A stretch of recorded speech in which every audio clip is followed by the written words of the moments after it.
Welcome, everyone, once again to another episode of the live stream show. And I'm sitting out here in my outdoor studio. It's always a bit of a challenge. I'm really here. One of the things I'm trying to prove is that you can go live from almost anywhere. And so I'm sitting outside, and there's a huge advantage to doing this. One is that just 1 minute ago, I wish I could have shown you, there was an eagle. An eagle just flew by right over there. And it's a bald eagle. There are bald eagles in Boston. Think of that.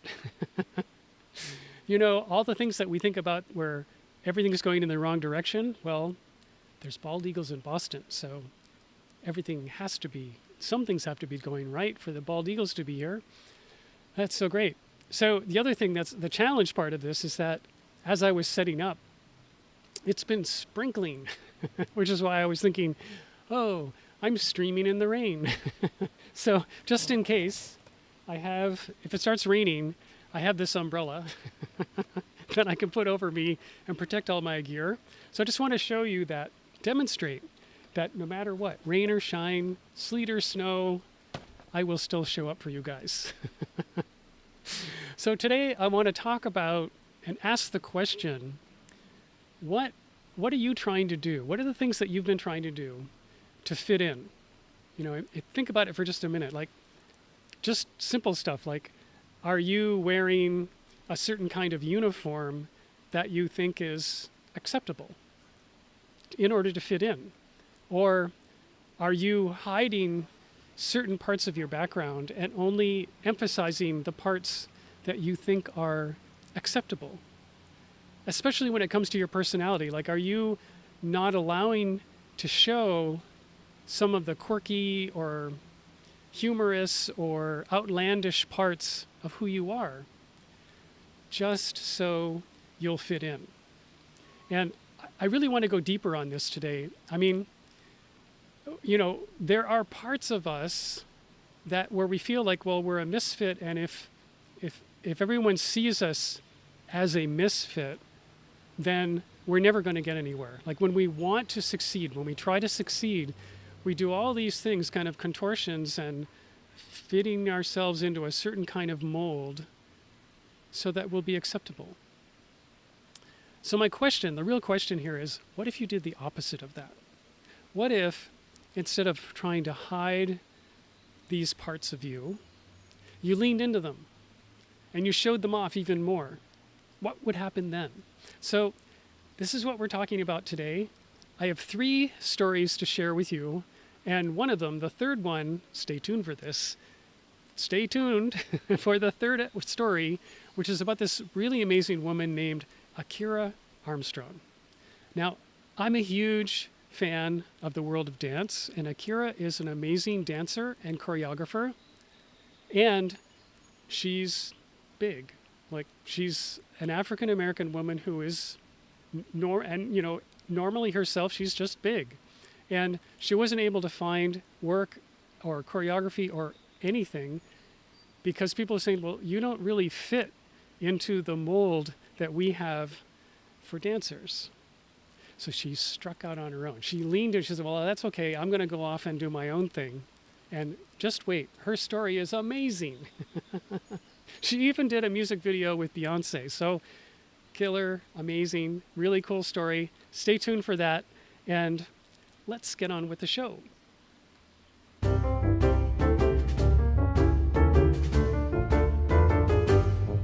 Recorded live in Boston, Massachusetts, this is the Livestream Show. In a world full of underexposed entrepreneurs, the Livestream Show is your gateway to a global community of live stream pioneers who dare to go live and create something special and unexpected, which could only happen because it was live. I'm your host, Brad Powell. Let's get on with the show.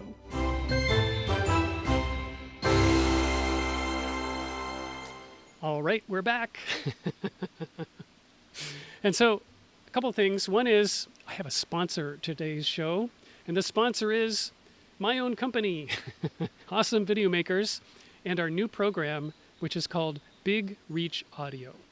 And over the last few months, I really feel like I've made this discovery, and my discovery is finding probably the most effective way that you can turn your online connections, all your virtual connections, turn them into customers and clients, like the most efficient, effective way to do that in a way that when they come in the door, they are going to know for certain that they are a good fit for your offer. So whenever you get on a call with people, whenever you do any kind of closing, whatever that is for you, that method, people will be showing up and you don't have to sell them anything. You'll just have to show them where to sign up. So if this is interesting to you, go to bigreachaudio.com. I've got a video there that explains this process. If you want to learn more about it, bigreachaudio.com, check that out. And we'd love to have you join us in the Big Reach Audio program. So today, the inspiration for today's topic comes from this amazing book. It's called Risk Forward. It's by Victoria Labalme. And I'm only going to talk about one of, it's hardly even a chapter. This book is broken down into little tiny sound bites, word bites. They're all nice, beautiful, colorful chapters. And I'm only going to talk about one part of it, like one little chapter of this book. And the book is just filled with inspiration. I highly recommend it. And if you want to go deep with Victoria, catch episode number 4 of the live stream show where I interviewed Victoria right at the time that this book was coming out. So go check that out. Not yet, not today. But when you're done with this episode, go to thelivestreamshow.com and check out Victoria's wonderful interview.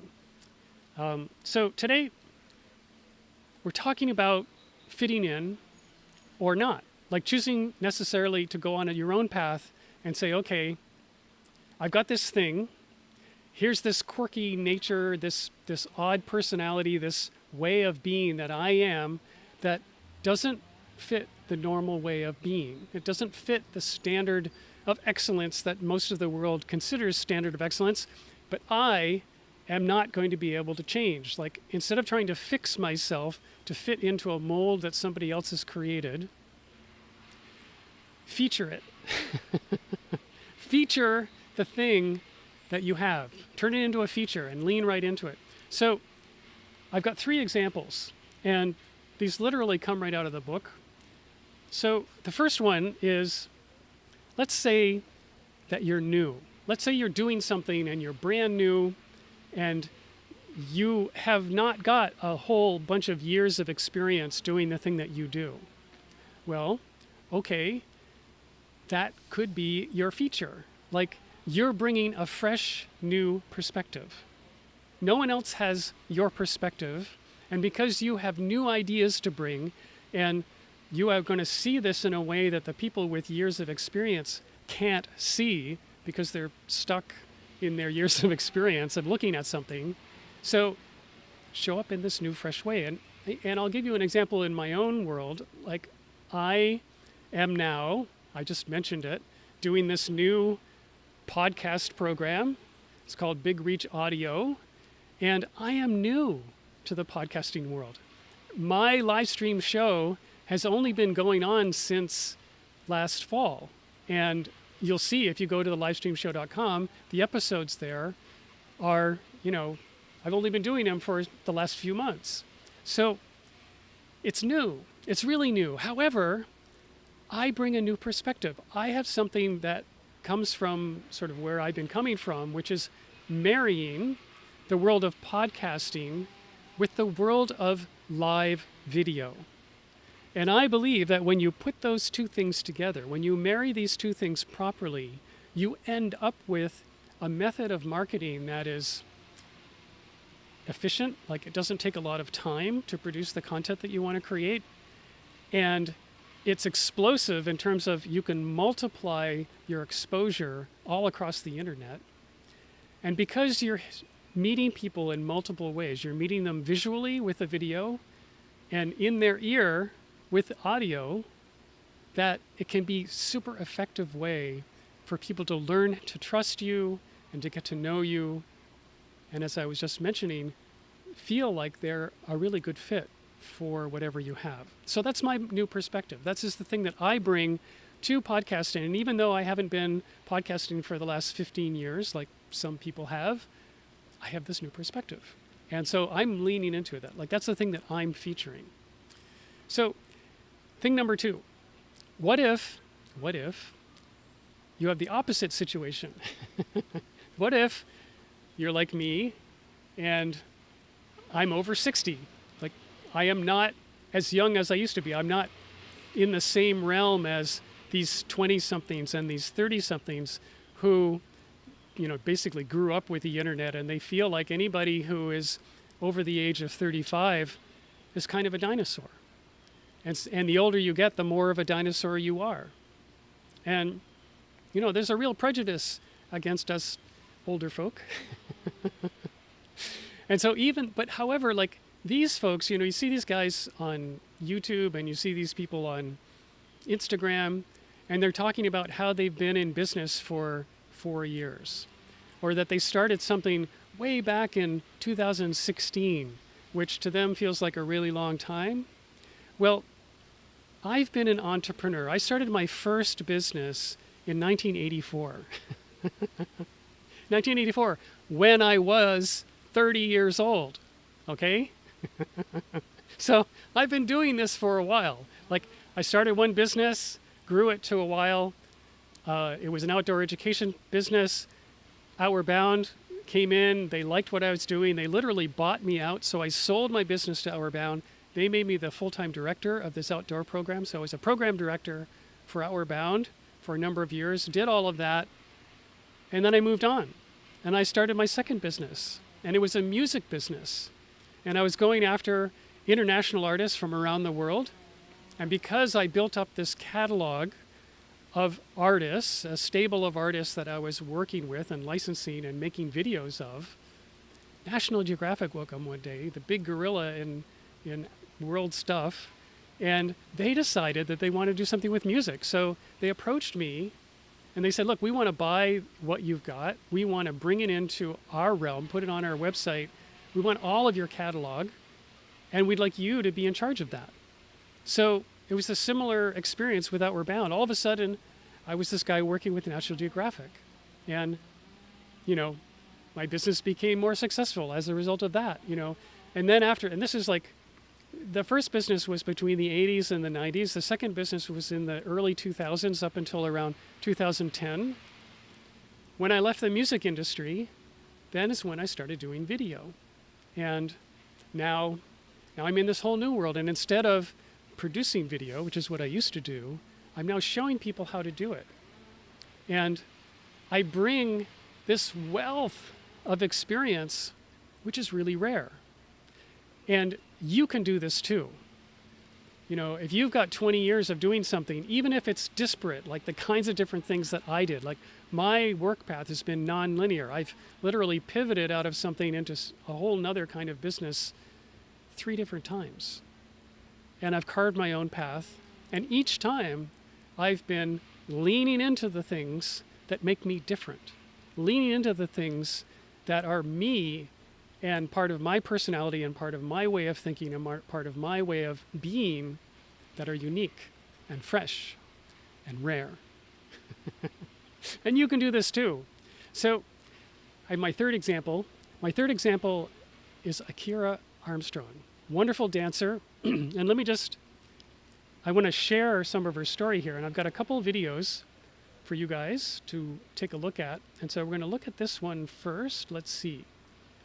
Dun, dun, dun, dun, dun. Here we go.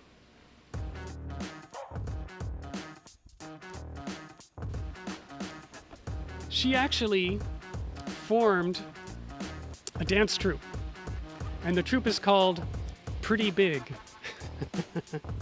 And it's the Pretty Big movement. And look, check it out. Like, these guys are completely embracing who they are and the space they take up. And it's all about women's empowerment and literally owning yourself and owning your body. And no matter what shape you have and no matter what mold the world is telling you you don't fit in, Well, guess what? Check, look what these guys are doing. And I just think it's so, here it is. They're literally destroying the dancer stereotypes that are out there. And man, I just think it's something else. Super inspiring. And we'll just come back to me. And I actually have a little bit of her speaking to her story here. I'm going to share the second video. And look, we've got a comment here from Candace. Bring it on just to pause for just a second. There we go. Candace says, streaming in the rain. I love it. And an animal token symbolism of their eagles, strength, courage, and freedom. Right, I know. Isn't that amazing? Perfect for today's episode. I love it. That's so great. Thanks, Candace. So if you have any other comments, you guys who are here, I want to see them, hear them. Tell me who you are, where you're from. I can bring you on screen. We can have a conversation. That's what this live streaming is all about. It's one of the reasons I really love this medium, is because it gives us this chance to interact, to have a real exchange. And if you're getting value from something that I'm saying today, if you're getting value from watching Akira do her moves, if you're getting inspired by anything that she's doing or anything that I've said, there's one thing that you can do, and that is you can share this episode. Just share it. There's probably one person out there who who could use this inspiration, and so you can share it, tag them, and make sure that they get it from you. It's that simple. And we're trying to build a community here of folks who are willing to show themselves in their own strength, show themselves for who they are, not let the world dictate who you can be or what you can do, but to, pick your ambition and go for it. Just make it happen. And if you are in the business of serving other people with something that you have that could serve them really well, this is the way to do it better. This is the way to do it more. This is the way to get people to follow you in the way that you would literally be having some kind of movement, whatever your movement wants to be. The thing you care the most about, you want to bring people around you who care about the same things that you care about. And together, you can make whatever it is that you're trying to do happen in an even stronger and bigger way. And this is literally what Akira has been doing with the Pretty Big movement. So let me bring her on, and she's going to tell you her own story here. So let's see. Here we go. I got to pick the right one. There. When people think about the stereotypical dancer's body, they think very thin, tall, long legs, long arms, and swing. Growing up in a dance environment, I did feel like my body was a negative. I couldn't fit costumes. My costume was always different from everyone else's. I wanted to wear my stomach out. I have never been able to wear my stomach out, ever. Family members, used to make fun of me, and it was frustrating. I was already a professional dancer already, and that's when I flew to Los Angeles. I kind of got like the side eye, like, who's this girl? Like, she doesn't really belong. People were sitting behind the desk, but like, what do we do with her? People look at you and they already judge you based on your size. She's not gonna be able to do the job without even giving you a chance to really prove yourself. I felt discouraged. Is it worth the heartache? Is it worth the trenches and the challenges? Is it really worth it? I think when people doubt you in those moments where you want to give up, you think back and you really reflect and you're like, no, I have a purpose. With all the frustrations and going on auditions and getting told no, I wanted to create a platform for other plus size women to feel comfortable. It was really, really, really challenging at first because I was like, is there any big girls in New York City that can dance? 5, 6, 7, 8, and 1. I started with auditions. The first rehearsal was just trying to get the trenches, what looks good, what doesn't look good, so we don't look like we're amateurs, like you look like we know what we're doing when we perform.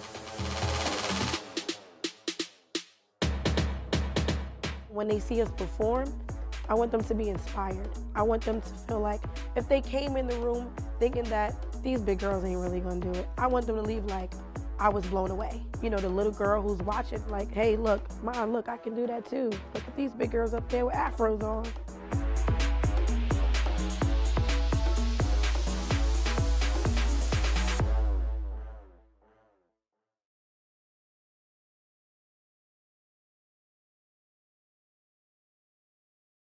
Oh, there we go. All right, so what do you think? Was that inspiring or what? I mean, honestly, those guys, I'm just adjusting my light here. Those guys are amazing. And I think she is amazing. And to me, I look at that and I go, that's the spirit. And honestly,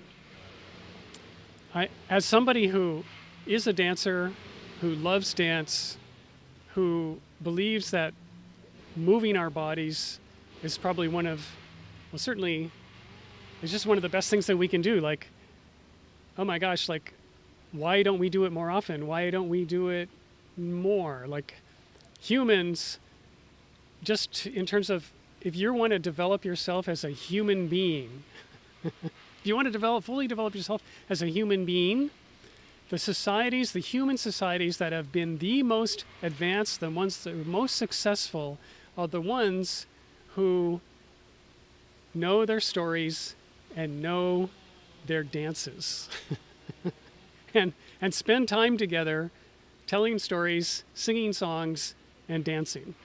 Those have been the most successful civilizations ever in history.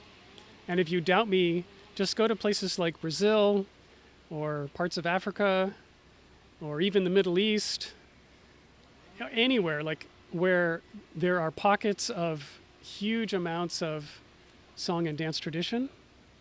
I mean, in the time that I spent in Brazil, anytime you went out at night and you went into any place, any local bar, any local establishment, any local restaurant, there would be musicians there playing, just a local band, nothing like famous or from anywhere. They were just local people playing music, and they would be playing songs from the 30s and the 40s and the 50s and the 60s and the 70s, all Brazilian music, but different decades. And everybody in the place would know all the words to all the songs, and they'd be belting them out. and if you go to little pubs in Ireland, same thing. You'll find guys in the corner playing with their fiddle music and stuff, and they're playing all this music from, 100 years ago, and then on into the future, or like into the present. And everybody in the whole place knows all the words to all the songs, and they belt them out. And it's just like, this is life. This is amazing. So, I know this is a bit of an aside, but lean into this stuff. Like if this is part of your thing, if you find parts of you that are just like the inner gold that you know is your inner gold, make it into a feature. Bring it out to the light of the day. Shine it really bright.